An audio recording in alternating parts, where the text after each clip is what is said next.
Money laundering કેસમાં ઈડીએ 5 કલાક કરી રોબર્ટ વાડ્રાની પૂછપરછ. વાડ્રાને ફરીથી સમન્સ મોકલાય તેવી શક્યતા.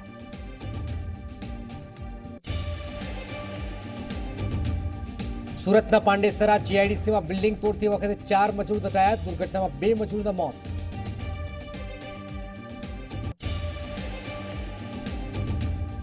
સુરત મનપાના ભાજપના કોર્પોરેટર જયંતિ ભંડેરી 50,000ની લાંચ લેતા ઝડપાયા. ભાજપે કર્યા સસ્પેન્ડ.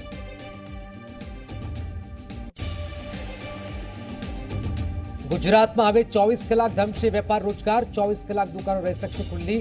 શ્રમ રોજગાર વિભાગના કાયદામાં સુધારો. 2019થી લોકસભા ચૂંટણી લડવાની હાર્દિકની જાહેરાત. 2 દિવસ પહેલા લખનૌના કાર્યક્રમમાં હાર્દિક પટેલે આપ્યું હતું નિવેદન. લાલજી પટેલ દિનેશ બામણિયાએ ગણાવ્યું સમાજ સાથે દ્રોહ.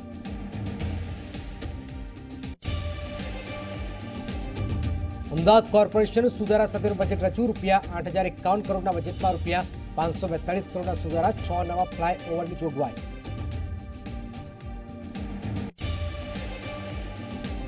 અમદાવાદમાં મેટ્રો ટ્રેનનો વધુ એક ટ્રાયલ રન સફળ. હવે એપરલ પાર્કથી સ્વસ્તિક 4 રસ્તા સુધી દોડી મેટ્રો.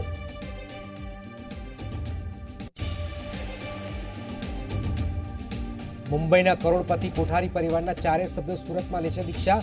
9મી ફેબ્રુઆરીએ મુનરત્ન સુરેશ્વરજી મહારાજ અપાવશે દીક્ષા.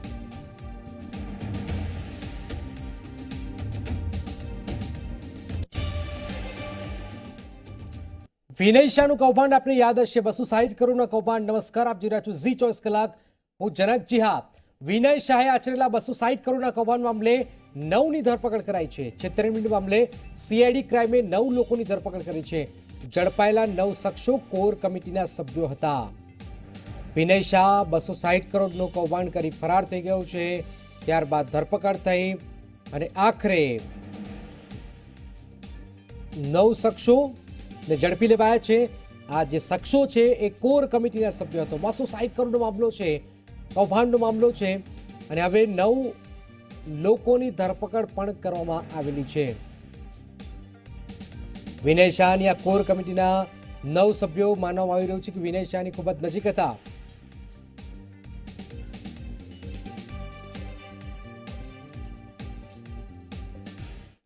સુરતના પાંડેસરા વિસ્તારમાં આવેલી જીઆઈડીસીમાં જૂની બિલ્ડિંગ તોડતા 4 મજૂરો દટાયા હતા. ઘટનામાં 2 મજૂરોના મોત થયા છે. રિદ્ધિ સિદ્ધિ મિલમાં દુર્ઘટના બની હતી. બંને મજૂરોના સારવાર દરમિયાન મોત થયા છે. જૂની બિલ્ડિંગ તોડતા આ 4 મજૂરો દટાયા હતા. તેમાં 2 મજૂરોના મોત થયા છે. પરિવારજનોમાં શોકનો માહોલ ફેલાઈ ગયો છે. પાંડેસરા જીઆઈડીસીમાં આ દુર્ઘટના. જૂની બિલ્ડિંગ તોડતા હતા એ સમયે જ આ અકસ્માત સર્જાયો. જેમાં 4 મજૂરો દટાઈ ગયા, 2ના મોત થયા છે.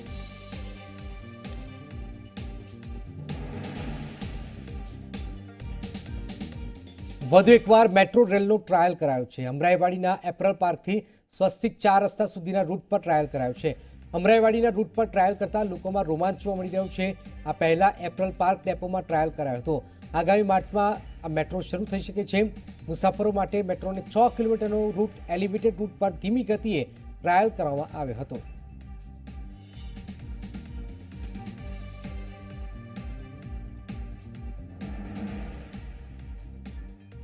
₹542 કરોડના સુધારા સાથે અમદાવાદ કોર્પોરેશનનું 8,051 કરોડનું બજેટ રજૂ થયું છે. આ બજેટમાં પ્રોપર્ટી ટેક્સના દરમાં વધારો કરાયો નથી. ઉપરાંત ઇલેક્ટ્રિક વાહનોને વાહન વેરામાં 100% રાહત. સ્લમથી સિટી બનાવવાનો પણ એક્શન પ્લાન ઘડાયો છે. આ ઉપરાંત 6 મોડલ રોડ ડેવલપમેન્ટ તેમજ ધાર્મિક પ્રસંગે કાચા મંડપ ફ્રીમાં મુક્તિ આપવામાં આવ્યું છે. વાડજ, નરોડા, પાટિયા, વિનોબાનગર, મણિનગર, ગેલેક્સી, નરોડા, શાહીબાગમાં નવા ફ્લાયઓવર બ્રિજના નિર્માણ, લાલ દરવાજા ટર્મિનલ અને માણેક ચોકના રીડેવલપમેન્ટ માટે 5 કરોડની જોગવાઈ બજેટમાં કરાઈ છે. સાથે જ શારદાબેન હોસ્પિટલના નવીનીકરણ માટે 10 કરોડ. દર્દીના સગાને હોસ્પિટલમાં માત્ર ₹10 ભોજનની સુવિધા. ચેરિટેબલ ટ્રસ્ટના ફિઝિયોથેરાપી સેન્ટરની 70% રિબેટ. મ્યુનિસિપાલિટી બિલ્ડિંગમાં ચાલતા ટ્રસ્ટ દવાખાનાને 70% રિબેટની જોગવાઈ પણ બજેટમાં કરાઈ છે. કરુણા અભિયાન, એનિમલ રેસ્ક્યુ સેન્ટર તેમજ એનિમલ હોસ્પિટલ માટે 5 કરોડ. સ્પોર્ટ્સ એક્ટિવિટીને અગ્રિમતા. ઉત્તર પૂર્વ ઝોનના ડ્રેમેજ પ્રોજેક્ટના કામોને અગ્રિમતા અને પ્રાધાન્ય ઉપરાંત કોર્પોરેશનના કર્મચારી અધિકારીઓ માટે કર્મયોગી આવાસ યોજના માટે પણ ખાસ જોગવાઈ અમદાવાદ કોર્પોરેશનના બજેટમાં જોવામાં આવી રહી છે.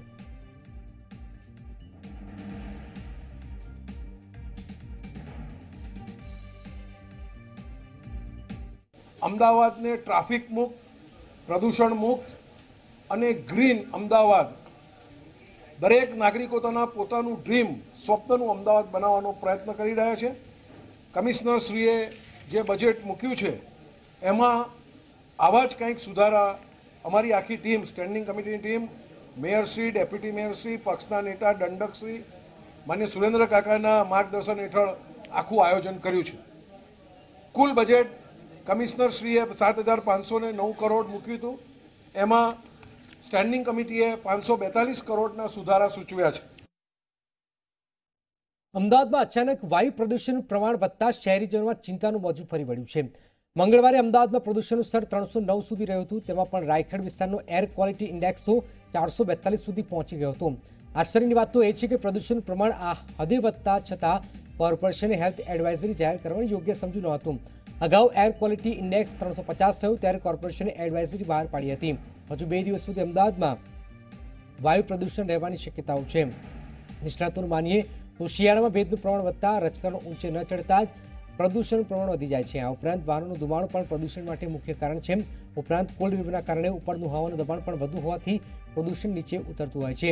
આવી ઠંડી ગરમીની મિક્સ સિઝનમાં વાતાવરણમાં કાર્બન ડાયોક્સાઇડ, સલ્ફર ઓક્સાઇડ, ધૂળ, રજકણોનું પ્રમાણ વધતા ઓક્સિજનનું પ્રમાણ ઘટે છે.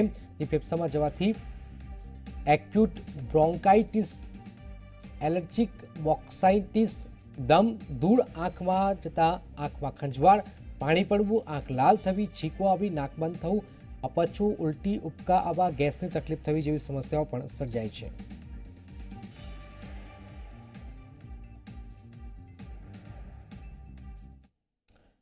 ગુજરાતમાં 24 કલાક દુકાનો રહી શકશે ખુલ્લી. શ્રમ રોજગાર વિભાગે આ કાયદામાં સુધારો કર્યો. કેબિનેટે આ સુધારાને મંજૂરી આપી છે. રાજ્યમાં 24 કલાક હવે રિટેલ બજારો ખુલ્લી રહેશે. ગુજરાતને બિઝનેસ ફ્રેન્ડલી બનાવવાના સરકારના પ્રયાસ ભાગરૂપે આ નિર્ણય કરાયો છે. આ ઉપરાંત કેટલીક બાબતો પણ મહત્વપૂર્ણ છે. કર્મચારીઓને જે કામ કરે છે એમને પગાર પણ આપવો પડશે. 10થી ઓછા કર્મચારીઓ માટે દુકાનદારોને રજીસ્ટ્રેશન નહીં કરાવવું પડે. 30થી વધુ મહિલા કર્મચારીઓ હોય તો ગોળિયાગરની વ્યવસ્થા કરવી. 100થી વધુ કર્મચારીઓ હોય તો કેન્ટીનની વ્યવસ્થા પણ કરવાની વાત કરાઈ છે.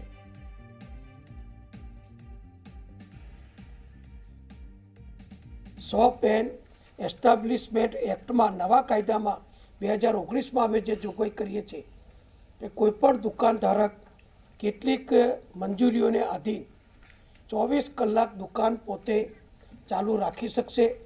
કોઈપણ કાયદાથી એને દુકાન 24 કલાક ખુલ્લી રાખવા માટે રોકી શકાશે નહીં. તો હવે દરેક જગ્યાએ પોલીસની કેટલીક શરતોના આધીન, કારણ કે કેટલીક જરૂરિયાતો એવી હોય છે કે જ્યાં સલામતીની વ્યવસ્થા પણ જોવી પડતી હોય છે, તો એ સિવાયની તમામ દુકાનો 24 કલાક ખુલ્લી રાખવાની પણ નવા કાયદામાં આપણે પરવાનગી આપીએ છીએ.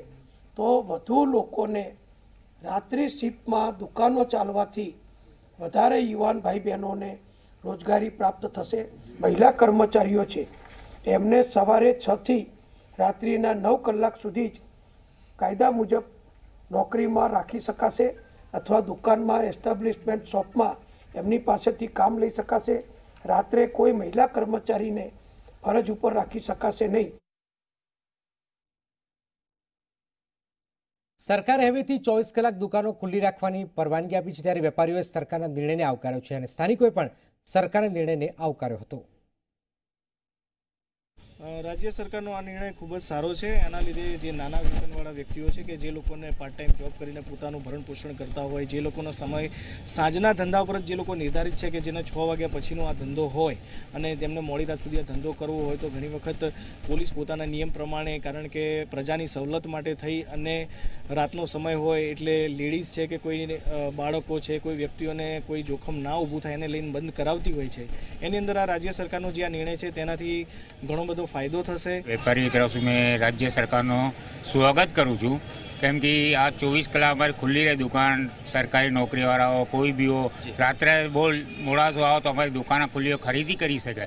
એમાં કોઈ તકલીફ બી ના પડે, કોઈ અડચણ બી ના આવે પોલીસવાળાની. એવું મને 2 બી વાગી જાય, 3 બી વાગી જાય, અમારો ધંધો બી વધે. અને અમારા રાજ્ય સરકારનો ખૂબ ખૂબ અભિનંદન છે આ નિર્ણય છે. પહેલાં તો રૂપાણી સાહેબને ધન્યવાદ કહેવું જોઈએ, કેમ કે અમારા યંગસ્ટર માટે જનરલી એવું છે કે 12 વાગ્યા પછી ફૂડ મળતું જ નથી, એટલે અમે એના માટે બહુ પ્રોબ્લેમ રહે જ છે. જો થેન્ક યુ પહેલાં એના માટે કે અમને આ ફેસિલિટી દીધી યંગસ્ટર માટે સ્પેશિયલી.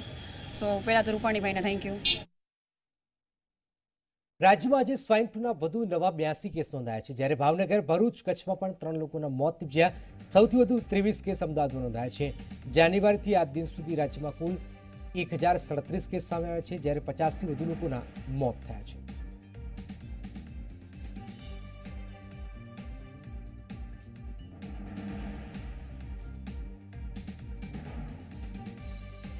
વેસ્ટર્ન ડિસ્ટર્બન્સ અને અપર એર સાયક્લોનિક સર્ક્યુલેશન સક્રિય થતા આગામી 2 દિવસમાં ગુજરાતનું વાતાવરણ બદલાશે. હવામાન ખાતાની આગાહી અનુસાર બનાસકાંઠા અને કચ્છમાં વરસાદ પડવાની આગાહી છે. સાથે જ 2 દિવસ પવનની ગતિ તેજ રહેશે, તો વળી 2 દિવસ ઠંડીનું પ્રમાણ પણ વધુ રહે તેવી શક્યતાઓ છે. હવામાન વિભાગે માછીમારોને 48 કલાક સુધી દરિયો ન ખેડવા સૂચના પણ અપાઈ છે. वेस्टर्न डिस्टर्बेंस इंड्यूस्ड एक साइक्लोनिक सर्कुलेशन है जो सुबह साउथ वेस्ट राजस्थान और एडजॉइनिंग नॉर्थ गुजरात के ऊपर था. तो इससे हमारा मानना यह है कि जो एक्सट्रीम जो northern parts of Gujarat region का है, जैसे मान लीजिए बनासकांठा डिस्ट्रिक्ट एंड कच्छ में कोई 1-2 जगह में वेरी लाइट रेन होने का संभावना है.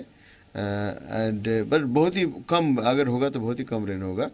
एंड उसके बाद बाकी जगह में कोई बारिश का कोई संभावना नहीं है. मेरी ऑल द प्लेसेस, बाकी rest of the places of the state में कोई बारिश का संभावना नहीं.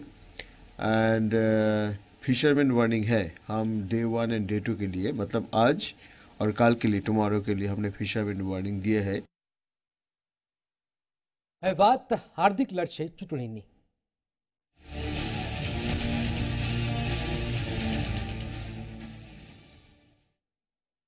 હાર્દિક પટેલ પાટીદાર સમાજનો એક એવો ચહેરો જે અત્યાર સુધી સતત એવું કહેતા રહેતા કે તેમની લડત પાટીદારોના હક માટેની છે, ખુરશી માટે નહીં.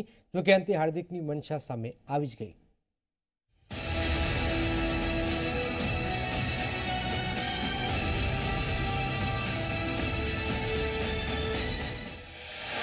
પાટીદાર નેતા હાર્દિક પટેલ લડશે ચૂંટણી. લોકસભા 2019માં ઝંપલાવશે હાર્દિક પટેલ. અત્યાર સુધી ના પણ હવે જાગ્યો મોહ.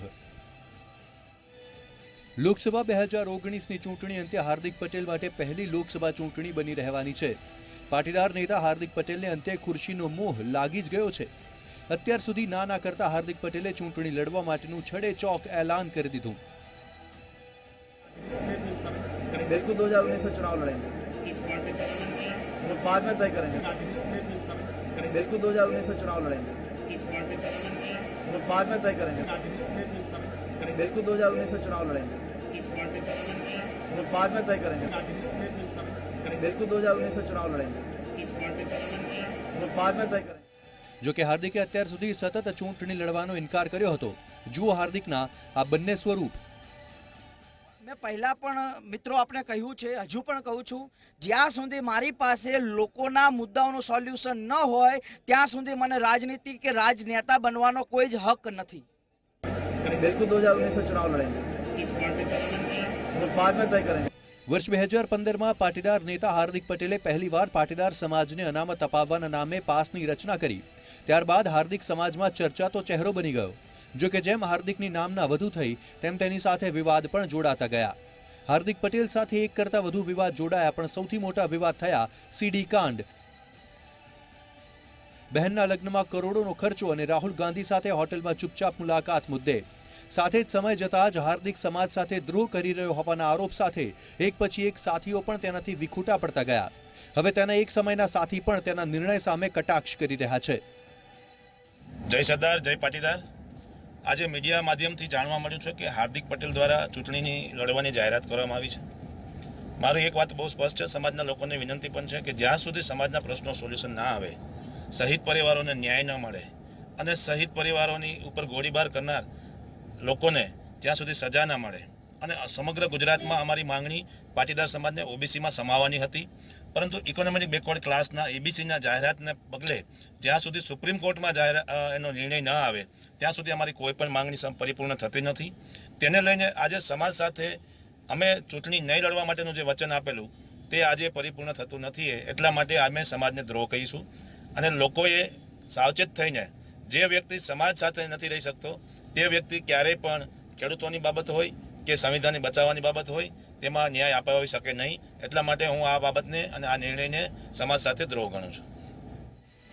હંમેશા સમાજ માટે એક આદર્શ લડવૈયા તરીકે પોતાની ઓળખ આપતા હાર્દિક પટેલે અંતે રાજનીતિમાં એન્ટ્રીની સત્તાવાર જાહેરાત તો કરી દીધી, પરંતુ મોટો સવાલ એ છે કે હાર્દિક પટેલ ક્યાંથી લડશે તો કોનો ખેસ પહેરીને લડશે? શું કોંગ્રેસ તેના માટે તૈયાર છે કે અપક્ષ મેદાનમાં ઉતરવાની હાર્દિકની તૈયારી છે? ગમે તે હોય, પણ હાર્દિકની લોકસભા લડવાની જાહેરાતથી ગુજરાતમાં લોકસભા ચૂંટણીનો જંગ રસપ્રદ બનશે તે નક્કી છે.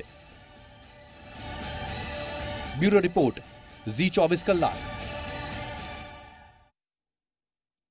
વડોદરાના વાઘોડિયાના ધારાસભ્ય મધુ શ્રીવાસ્તવની લોકસભા ચૂંટણી લડવી છે. વડોદરાથી જ ચૂંટણી માટે ટિકિટ મળે તે શ્રીવાસ્તવે માગણી કરી છે. પોતે 2 વખત નગરસેવક, 6 વખત ધારાસભ્ય રહી ચૂક્યા છે. જેના આધારે તે પાર્ટી સમક્ષ ટિકિટ માટે રજૂઆત કરશે. સાથે તેમણે કહ્યું હતું કે હું બાહુબલીની જેમ જ ટિકિટ માંગીશ, બાહુબલીની જેમ જ ચૂંટણી જીત બતાવીશ. જો મને ટિકિટ નહીં મળે તો હું પાર્ટી સાથે ચર્ચા પણ કરીશ. બધા દિગ્ગજો નીચેની પાયરી પર આવ્યા છે. હું તો નીચેથી ઠેઠ ઉપર સુધી આવેલો છું અને એમનાથી વધારે અનુભવવાળો છું. એમનો વિરોધ નથી કરતો. હક બધા જે ટિકિટ માંગવાનું બધા માંગી શકે. નહીં મળે તો પાર્ટી સાથે છું, પછી પાર્ટી નક્કી કરશે કે શું કરવું છે.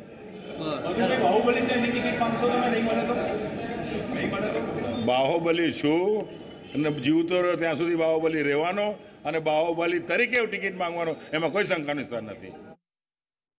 છેલ્લા કેટલાક સમયથી સોશિયલ મીડિયા પર એવા મેસેજ વાયરલ થઈ રહ્યા છે કે પરેશ ગજેરા અમરેલીથી ચૂંટણી લડવાના છે. જે લઈને રાજકોટમાં પાટીદાર નેતા પરેશ ગજેરાનું ચૂંટણી લડવા અંગે સ્પષ્ટતા કરતા કહ્યું કે મને ભાજપ કે કોંગ્રેસ કોઈ પણ ઓફર કરે તો હું લોકસભા ચૂંટણી લડવાનું નથી. હું માત્ર સારા ઉમેદવારને ટેકો આપીશ. છેલ્લા કેટલાક સમયથી તે મેસેજ વાયરલ થઈ રહ્યા છે કે તેમના હિત શત્રુઓ કરી રહ્યા છે. હું જે કામ કરતો આવી છું તે જ કરીશ. રાજકારણ જોડાવાની ઈચ્છા નથી.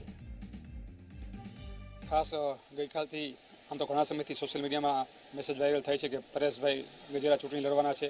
ક્યારેક અમરેલીનું નામ આવે, ક્યારેક પોરબંદર સીટનું નામ આવે, ક્યારેક રાજકોટ સીટનું નામ આવે. હું સ્પષ્ટ કરવા માગું છું આજે કે હું કોઈ જાતની આ લોકસભાની ચૂંટણી ક્યાંય પણ જિલ્લામાંથી હું લડવાનો નથી. અને ખાસ જે કાંઈ બિલ્ડર એસોસિએશનની મારી કામગીરી છે, પાટીદાર સમાજને લગતી કામગીરી છે, એ સમાજલક્ષી કામગીરી હું કરતો રહેવા ઈચ્છું છું. હાલ કોઈ રાજકારણમાં કોઈ પાર્ટી સાથે જોડાવા ઈચ્છતો નથી. અને વડોદરામાં ઝી24 કલાકના અહેવાલની અસર થઈ છે. મનપા અને ટ્રાફિક પોલીસે સંયુક્ત રીતે આ સર્વે શરૂ કર્યો. રોડ પરના બિનજરૂરી સ્પીડ બ્રેકરો દૂર કરાશે. આઈઆરસી નિયમ પ્રમાણે ન બનાવેલા સ્પીડ બ્રેકરો સુધારાશે. સ્ટેન્ડિંગ કમિટીના ચેરમેન સતીશ પટેલે આ નિવેદન આપ્યું. આડેધડ સ્પીડ બ્રેકર બનાવવાનો અહેવાલ પ્રસારિત પણ ઝી24 કલાકે કર્યો હતો. જેટલા બિનજરૂરી કટો છે અને બિનજરૂરી બમ્પો છે એને આપણે યુદ્ધના ધોરણે બંધ કરી અને બમ્પો બી દૂર કરી અને પ્રજાકીય અને ટ્રાફિકને નડતી મુશ્કેલીઓ દૂર કરવા માટે આપણે સંયુક્ત અમે આ અભિયાન સાથે ઉપાડ્યું છે. ખાસ કરીને અત્યારે બમ્પ બનાવવા માટેના ફરમા પણ બનાવી દીધા છે અને હવે જે કોઈ નવા બમ્પ બનશે એ આઈઆરબીસીના નિયમ પ્રમાણે અને અમારા ફરમા પ્રમાણે બનશે. રાજકોટ મહાનગરપાલિકાની વેરા વસૂલાત શાખાએ કડક કાર્યવાહી કરી 61 મિલકતોને મિલકત જપ્તીની નોટિસ પાઠવી છે. જ્યારે વેરા વસૂલાત શાખાને 4 મિલકતોને સીલ માર્યા છે અને 55 લાખની રકમ રિકવર કરવામાં આવેલી છે.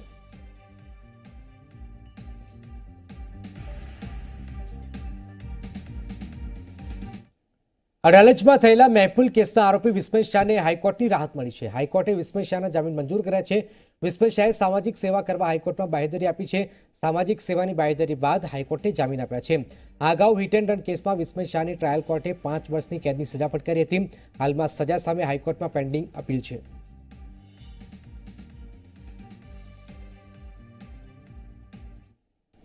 સુરત મહાનગરપાલિકાના ભાજપના વધુ એક કોર્પોરેટર લાંચ લેતા ઝડપાયા છે. એન્ટી કરપ્શન બ્યુરોએ કોર્પોરેટરને ડોક્ટર પાસેથી ₹50,000ની લાંચ લેતા રંગે હાથ ઝડપ્યા છે. ભાજપે કોર્પોરેટર જયંતિ ભંડેરીને પક્ષમાંથી સસ્પેન્ડ કરી દીધા છે. સુરત મહાનગરપાલિકાના ભાજપના કોર્પોરેટર દવાખાનાનું ગેરકાયદેસર બાંધકામ નહીં તોડવા માટે લાંચ માંગી હતી. આ ઘટનાને પગલે મહાનગરપાલિકાના ભાજપના શાસકોમાં સોંપો પડી ગયો છે. એસીબી પાસેથી મળતી વિગતો અનુસાર સુરત મહાનગરપાલિકાના વોર્ડ નંબર 8 ડભોલી સિંગળપોરના કોર્પોરેટર જયંતિ ભંડેરીએ કતારગામ વિસ્તારમાં આવેલા હરિદર્શન સોસાયટી નજીક દવાખાનું બાંધતા એક ડોક્ટર પાસે તેના દવાખાનું બાંધકામ નહીં તોડવા માટે 50,000ની લાંચ માંગી હતી. તેમજ એવી ધમકી પણ આપી હતી કે જો લાંચની રકમ આપવામાં આનાકાની કરશો તો તમારું બાંધકામ તોડી નાખવામાં આવશે, જેથી ડોક્ટર દ્વારા એન્ટી કરપ્શન બ્યુરોમાં સંપર્ક કરીને ભાજપના કોર્પોરેટર જંતી ભંડેરી વિરુદ્ધ ફરિયાદ પણ નોંધવામાં આવી હતી.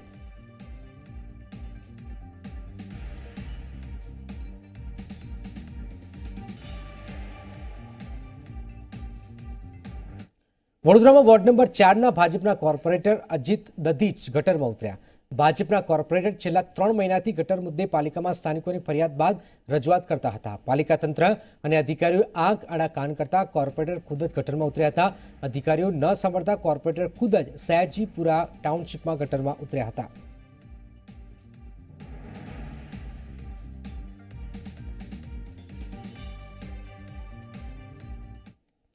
રાજ્યમાંથી કિશોરીઓ અને યુવતીઓનું અપહરણ કરી લૂંટેરી દુલ્હન બનાવી વેચી દેવાના રેકેટમાં પકડાયેલી મહિલા આરોપીએ પોલીસ સમક્ષ કબૂલાત કરી હતી, જેમાં અમદાવાદ શહેરની 5 યુવતીઓને ગુજરાત મહારાષ્ટ્રમાં વેચી હતી અને તેઓને વેચવા પેટે 10,000 મળ્યાની કબૂલાત કરી હતી. પરંતુ ઉચ્ચ પોલીસ અધિકારીઓ મહિલા આરોપીની વાત માનવા તૈયાર નથી. ત્યારે ઈસનપુર પોલીસે આ કૌભાંડમાં 2 રિક્ષા ચાલક આનંદ શર્મા શૈલેન્દ્રની ધરપકડ કરી, જેઓએ યુવતીઓને ફૂસલાવી મહિલા આરોપી સુધી પહોંચાડી.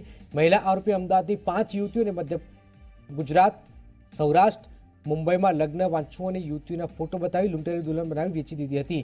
આ કૌભાંડમાં પોલીસે મહિલા આરોપી અને પ્રકાશ મરાઠીની ધરપકડ કરી રિમાન્ડ મેળવ્યા છે. ભોગ બનેલી યુવતીઓને મિર્ઝાપુરમાં આર્યવ્રત મંગલમ નામની સંસ્થામાં લગ્ન કરાવી યુવતીઓના નામ બદલ્યાનું પણ તપાસમાં સામે આવ્યું. સાથે જ લગ્ન બાદ યુવકોના ઘરેથી રોકડ જવેરાત લઈને નાસી જવાના ગુના નોંધાયા હોવાનું પણ ખુલ્યું હતું. ઈસનપુર પોલીસે અંગે અમદાવાદના પૂર્વના પોલીસ સ્ટેશનમાં અને સૌરાષ્ટ્ર પોલીસ પાસેથી ફરિયાદ પણ મંગાવી હતી. છોકરી એને લઈ અને આરોપી મૂક્યા એ રોલમાં એમના વિરુદ્ધ પુરાવા પડતા ગઈકાલે લોકોને એરેસ્ટ કર્યા છે. પ્રકાશમાંથી એ બંને પ્રકાશ મરાઠી અપહરણ કરવા છોકરીઓ લાવી આપવાનો સાથે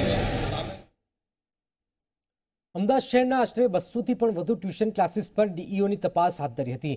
ફાયર સેફ્ટીને લઈને કરવામાં આવેલી આ તપાસમાં માત્ર 3 ક્લાસીસમાં જ ફાયર સેફ્ટીના સાધનો પ્રમાણપત્ર મળ્યા છે. 37 ટ્યુશન ક્લાસીસમાં ફાયર એક્સટિંગ્યુશર મળી આવ્યા છે, તો 160 ક્લાસીસમાં ફાયર સેફ્ટીના સાધનોનો અભાવ જોવા મળ્યો હતો. તપાસ બાદ ડીઈઓની ટીમ કલેક્ટર ફાયરની ટીમને સમગ્ર બાબત અંગે રિપોર્ટ કરશે. કલેક્ટરના આદેશ બાદ અમદાવાદ ડીઈઓએ જુદી જુદી 7 ટીમ 2 સભ્યો સાથેની બનાવી અલગ અલગ વિસ્તારોમાં તપાસ કાર્યવાહી કરી હતી. ફાયર સેફ્ટી મુદ્દે અમારી ઓફિસ દ્વારા 7 અલગ અલગ ટીમો બનાવવામાં આવી હતી. એક ટીમની અંદર 2 સભ્યો હતા, એક વર્ગ 2ના અધિકારી અને એક વર્ગ 3ના અધિકારી. આ 7 ટીમોને અમદાવાદના અલગ અલગ વિસ્તારોમાં કે જેમાં મુખ્ય વિસ્તારોનો અંદર આવરી લેવામાં આવ્યા હતા. અલગ અલગ ક્લાસીસમાં ટીમો દ્વારા સતત 1 અઠવાડિયા સુધી 7 દિવસ સુધી એક ડ્રાઈવ ચલાવવામાં આવી હતી. એક સેફ્ટીના મુદ્દે સર્વેની કામગીરી હાથ ધરવામાં આવી હતી. અમારી ઓફિસ દ્વારા અત્યાર સુધીમાં શિક્ષણ વિભાગ દ્વારા 200થી વધારે ક્લાસીસની મુલાકાત લેવામાં આવી છે અને ત્યાં આ પ્રકારની સર્વેની કામગીરી હાથ ધરવામાં આવી છે. કે સંચાલકોમાં અને ક્લાસીસના સંચાલકો અને વાલીઓમાં અવેરનેસ આવી રહી છે અને આ મુદ્દે એક ગંભીરતાથી નોંધ લેવાઈ રહી છે. મૂળ રાજસ્થાન અને હાલ મુંબઈના ભિવંડીમાં રહેતા રાકેશ કુઠાડી કાપડના વ્યવસાય સાથે સંકળાયેલા છે. તેમને પરિવારમાં પત્ની સીમા તથા સંતાનમાં શૈલી અને મિત છે. શૈલી ધોરણ 12માં અભ્યાસ કરે છે, મિત કોલેજના બીજા વર્ષમાં અભ્યાસ કરે છે. હાલ આ કોઠારી પરિવારના 4 સભ્યો એક સાથે દીક્ષા લેવા જઈ રહ્યા છે. કરોડો રૂપિયાની સંપત્તિ છોડીને 9મી ફેબ્રુઆરીએ દીક્ષા ગ્રહણ કરશે. સુરતના કૈલાશનગર ખાતેના જૈન સંઘ ખાતે સંયમનો માર્ગ અપનાવશે. 3 વર્ષ અગાઉ શૈલીબેન મહારાજ સાની આજ્ઞામાં ઉદભોગમાં ગયા હતા. દરમિયાન તેમને મનમાં ગાંઠ બાંધી દીધી હતી કે તેઓ દીક્ષા લે છે. આ અંગે તેમણે જ્યારે તેમના પતિ રાકેશને જાણ કરી ત્યારે પત્નીની વાત સાંભળીને તેઓ પણ અભિવ્યક્ત થયા હતા અને પોતે પણ પત્ની સાથે દીક્ષા ગ્રહણ કરવાનો નિર્ણય કર્યો હતો.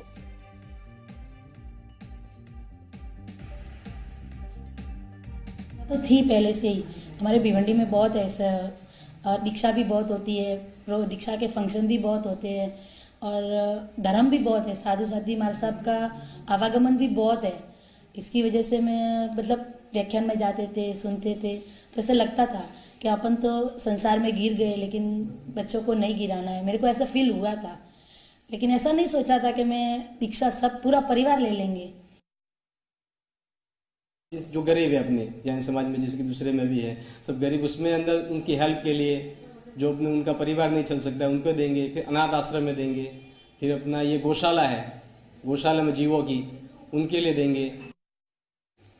मुझे ऐसे सिंगर बनने की इच्छा थी, ऐसे गाने का बहुत शौक है और मैंने पहले परमिशन भी ली थी मम्मी पापा से ऑडिशन के लिए, लेकिन तब मुझे ऐसे मिली नहीं थी क्योंकि मैं तब छोटी थी और इतना कुछ था नहीं। मैंने सोचा कि आगे जाके मैं ट्राई करूँगी। फिर उतने में मैं साध्वी जी हमारे सबके कांटेक्ट में आई, उनकी वाचना से मेरे को समझा कि सिंगर बनो, सीए बनो, डॉक्टर, कुछ भी बनो, लेकिन परमानेंट हैप्पीनेस वहाँ पे नहीं है। जो हैप्पीनेस सिर्फ संयम जीवन में है, वहाँ पे जो भी सुख है वो सिर्फ टेम्पररी है और किसी पे डिपेंडेंट है, और यहाँ पे इंडिपेंडेंट सुख है। दीक्षा लेने जा रहा हूँ तो दीक्षा जीवन सबसे उच्च जीवन है, और ये कैसी दीक्षा है, ये जैन धर्म की एक ऐसी दीक्षा है जिसमें इस जगत में रहे हुए हर एक छोटे से छोटे जीव हो या छोटे से बड़े से बड़ा कोई भी जीव हो, हर जीव को अभयदान मिलता है और हर जीव की हम रक्षा करते हैं। क्योंकि हम लाइफ रूटीन में देखते हैं सुबह उठते ही शाम को सोते टाइम हम छोटे से छोटे जीव, भले वो पानी में रहे हुए जीव हो या फिर इलेक्ट्रिसिटी हो, कोई भी कहीं पे भी हम जीवों की विराधना हमसे होती ही रहती है। बस इसीलिए इन सबको बचाने के लिए मैं दीक्षा ले रहा हूँ। थोड़ी ज वाરમાં ગુજરાત એક્સપ્રેસ જોવાનું ન ભૂલશો। નમસ્કાર।